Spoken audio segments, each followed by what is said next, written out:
Aujourd'hui, on embarque pour un voyage extraordinaire à la découverte de Guillaume Delisle, un cartographe français parmi les plus illustres du XVIIIe siècle.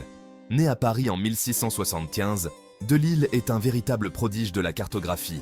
Initié dès son enfance par son père, Claude Delisle, lui-même géographe renommé, Guillaume marque l'histoire dès l'âge de 27 ans avec la publication de sa première carte, une œuvre qui va révolutionner les standards de la cartographie. Première escale, l'Afrique.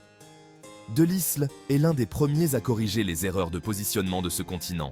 Ces cartes offrent enfin aux Européens une vision précise des côtes africaines, en particulier du golfe de Guinée, du bassin du Congo, ainsi que le Nigeria actuel.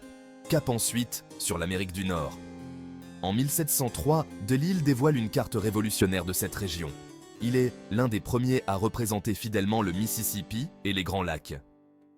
Imaginez l'impact sur la compréhension de ce continent. Mais son regard se tourne aussi vers l'Asie. Ces cartes de la Perse, de l'Inde et de la Chine sont saluées pour leur extraordinaire précision.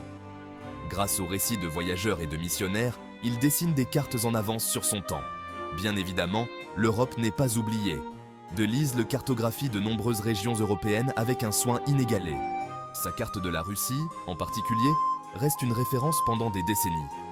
L'année 1718 marque l'apogée de sa carrière. Louis XV le nomme premier géographe du roi.